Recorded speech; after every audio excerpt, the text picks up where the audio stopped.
we're missing three key players. We all know this. You know, it's Evan Mobley, Darius Garland, and, of course, DeAndre Hunter, who comes off the bench for them. Mm-hmm. Donovan Mitchell was unbelievable last night. He shot 50% from the field, 17 to 21 from free throws. He was insane, and he had 9 assists, I think, too, as well. And he's trying to carry the Cleveland Cavaliers until maybe some of the troops come back for some support. But, man, the Pacers are catching the Cavaliers much like they caught the Knicks last year.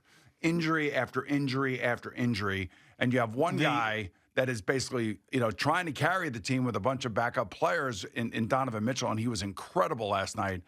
But I can't say enough about Tyrese Halliburton. I mean, what can you say? I mean, he's done it now two series in a row. Yeah. He's hitting these bombs, and not only did he hit that last bomb, he got the rebound. It reminded me of like Josh Hart in the middle of all this madness, coming down with the ball and then has the wherewithal to dribble out of all the trouble because, obviously a 3 wins the game, a 2 ties the game. And he does it, and it's just insane. How he was playing last night. Yeah, I mean, that's a great point, too. You're exactly right. I mean, even though it stopped for the Pacers after they ended up beating the Knicks, it feels like the same thing. Like the Knicks were going down one by one, and then the Pacers end up winning the series. Same thing here, as you're right. They're getting lucky. And Tyrese Halliburton, for whatever reason, people don't like him. I don't know why. His peers don't like him. People in the media don't like him. They think that he's overrated. He was named the most overrated player by the other players in the NBA. And ever since that happened, he's been phenomenal, and he's been a star, and he's won games, and he does the things that Jalen Brunson does for the Knicks at the end of games. I mean, this is a guy that even Wally Szczerbiak went after, called him a fake all-star. Yeah, I don't know. Maybe it's because of his voice thing. I'm not sure.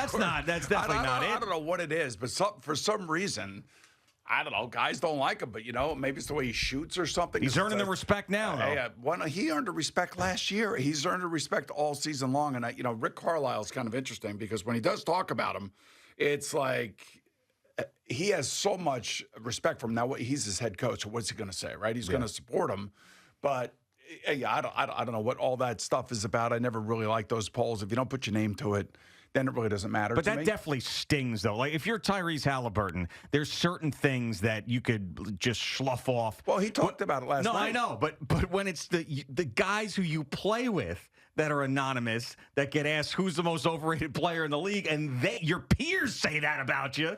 But hell, I mean, I think that it is driven him to another level. Who knows if he plays like this, if he doesn't have that extra motivation of trying to shut everybody up. I'm sure Jerry will have the cut. I hope he does.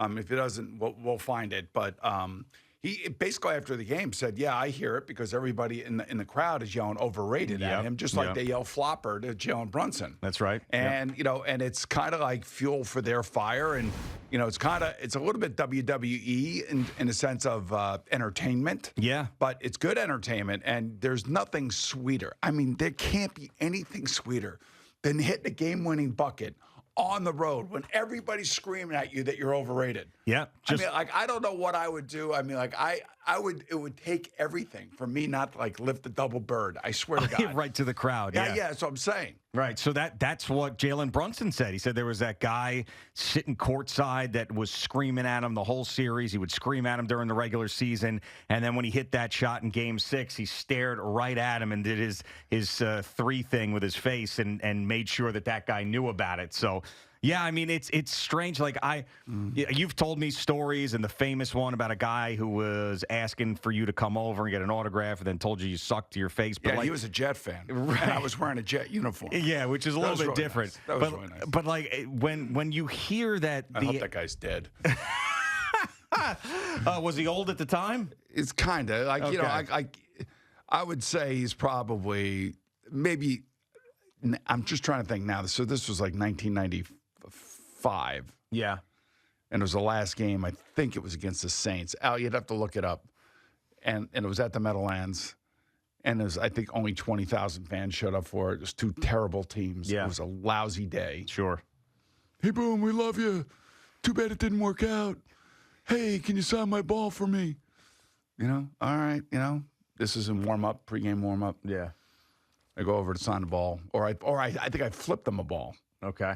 That's nice. He flipped it back to me. He says, "You suck. I don't want your ball." He just couldn't wait to tear into my ass. Sure, his voice didn't sound like, "You suck, take the ball." Hey, Boone, we love you. Can I get an autograph? No, never mind. You suck. Keep your ball, you loser. Right. Meanwhile, that guy has no idea what I'm dealing with. Yeah, right. I mean, but that's the fan engagement. I mean, like I'm when I was younger, I was a little bit more engaged than I am now when I go to the games. Sure. I don't have time, nor do I have the patience to be screaming at somebody or screaming at a player that can't hear me.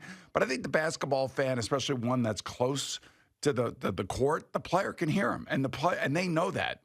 Yeah, I mean, it's funny to me because we've seen throughout the years, obviously the famous one, Reggie Miller and Spike Lee, we've seen this stuff. We've seen it go really, really bad at the Malice at the Palace. But, I mean, this stuff, like those fans that are sitting down there can have a positive or negative effect on the players. And I think now more than ever. And I'd be scared now with the way that these guys are responding on the road. If I were a fan of the Celtics and I'm screaming flopper at Jalen Brunson, or I'm a fan of the Cavaliers and I'm yelling overrated Tyrese Halliburton, I'm thinking that's making them play better. I might start giving them compliments. Yeah, you start throwing bouquets at them or something. Oh, you're the best player in the world. I wish you were on our team. And then all of a sudden, brick. You know what? The amazing thing about all of this is right now the NBA and the NHL playoffs are great. They are great. Golden State goes on the road. They get their win in Minnesota. Every road team has won to right, this but point. they lose Steph Curry to a hamstring. So I don't know how bad that is. It sounded like Steve Kerr after the game was not all that confident. Well, hamstrings are tough, man. It is, you know? And he said that Steph was in the locker room really, downtrodden and that kind of thing. So I don't know if he's going to be able to get back there. But Anthony Edwards didn't play well. I mean, it was kind of like Jaylen Brown didn't play well in the first game. There were a bunch of guys in these higher-seeded teams that didn't play well and didn't put up really the numbers that you're used to seeing. So the question is, was it the layoff? Maybe that was the question, but I think in the case of the Cavaliers, it's just the three guys that they're missing. Yeah, I mean, and it's really just not fair to that team. We'll see how long those guys are out, but I mean, they were by far the best team in the Eastern Conference the entire year. And now here they are dealing with that. And, we like the Knicks last year they were good, and they got bit by the injury bug in the second round of the playoffs, but they weren't the best team in the Eastern Conference the entire year. They weren't beating the brakes off everybody. This wasn't one of those deals where everybody's talking about how they're going to go to the finals and win a championship in Cleveland without LeBron James. All the talk that's been going on there and how everybody in Cleveland sort of like put the Browns on the back burner for once to focus on this great, fun basketball team with the coach of the year. And they love the team, and then all of a sudden they're going down one by one. It's just not fair. And they still almost won last night. The one thing I will say about the Pacers is that, let's face it, we know it. We saw it last year. I mean, pain in the ass. They are a pain in the ass. They're kind of like the Hurricanes. The Hurricanes won a game in overtime last night in Washington. Like they remind me of the Hurricanes on the NHL side of it in the Eastern Conference because they're just, I don't know, just relentless. And that's how I view the Pacers. And again, they're catching a break. And the question is can Donovan Mitchell hang on until some of these reinforcements comes back? And I was trying to figure out, you can't figure out what's going on, who's playing, who's not playing. Yeah. Everybody's playing games at this time. But I will say, for both the leagues, the NBA and the NHL, these playoffs have been unbelievable. Yeah, so far have been spectacular, and obviously, we've got a team right in the mix of it. I mean, I'll be honest with you, if I didn't, I don't think I'd be watching the Pacers and the Cavaliers or any of these other series as much. I'd be focused on the local stuff, but with the Knicks in it, it opens your eyes to the rest of the series and what's going on in the East. And now you got one team that's banged up in the Cavaliers. You got another team in the Pacers that you feel like you could beat when you're healthy because of what we saw last year. And you just start to think, somehow, some way, beat the Celtics, somehow, some way. There's a somehow, some way is this way. One possession, one quarter, one half, one game. That's it. Just worry about the next game. Just win, baby, as the great Al Davis used to say. And it doesn't matter what it looks like. So here's the thing about tonight's game. I think we all know that the Celtics are going to play better, that Missoula will sit his team down. They'll look at video, and he'll say to them, this is what we need to do. This is our adjustments. If you want to say that Tibbs made great adjustments in the first game and that, he was the coach that won the game and, had a couple really good moments there and was able to navigate through the foul trouble that Karl Anthony Towns got into, give him all the credit in the world. So Joe Mazzulla now, the game is in your hand. What are you going to do to react to this? And I can't believe that the Celtics are going to miss 45 threes again. I don't know how many they'll attempt. Maybe they will attempt 45 threes, in regulation, but they're not going to shoot as bad as they did in Game 1. Yeah, I mean, I countered that last time and I don't think Karl-Anthony Towns is going to be that less of a factor, and I don't think that the Knicks are going to miss as many free throws. But then again, I'm thinking, well, they might because Mitchell Robinson's going to be on the line. If they go in the bonus and Mitchell Robinson's on the court, he's going to get fouled. You know that. I know that. Everybody else knows that. And unless of course the Celtics got a huge lead or something, and they don't want to give up fouls. That's a whole nother kind of strategy that you have to take into account if you are the Celtics. But did you get a jersey? I haven't seen one yet. Did you get? And still hasn't shown up yet. No, I don't know. Yeah, everything sits in this mailroom for an extra day, so maybe today. I did get a gift, and I did get a gift. Here it is. Oh, okay. And I'm not sure what it is, but it is from a company called Grateful Fred. All right. I don't know what that is. This is Knicks related? I don't know what it is. You don't know what it is? It feels like a CD. A CD? They don't exist anymore. What do you think that is? Grateful Fred. Well, I kind of know what it is because it says it right there. I can't see. I don't have my glasses on. It's an American flag badge. An American flag badge? That's what it says on it. Yeah. So I don't know if it's like something that it's officially licensed Grateful Dead merchandise. Grateful Fred Is Grateful Dead officially licensed merchandise? So this is a Grateful Dead flag? Well, that's what it said on the thing. It said American flag. It has a flag right there, see? Badge. Yeah. See, it has a flag on the back of it here. All right. And that's... Let's take a look. Definitely not a CD. Enjoy Grateful Fred. Here's a list of flat surfaces where your badges can be applied. These are bad. Oh, wow. Oh, look at that. Oh, wow. Oh. Look at that. How sweet is that? Here, you want to read that? I can't read that. Sure. It says, the loss of Sam Hauser is a big... Oh, no, this is sorry. You find a tasty flat surface for your badge to live on. Clean the surface with rubbing alcohol, allowing the surface to dry completely. Remove the adhesive backing, apply the badge to the surface, hold in place for a few minutes to ensure proper bonding. Apply when the temperature is above 50 degrees. This thing's pretty cool. Feel that. You could slap this on the back of your Raptor, huh? Maybe. You could do that. That would look kind of sweet. Right. I think that would look really sweet. But yeah, so you're waiting on the jersey. How would it look here?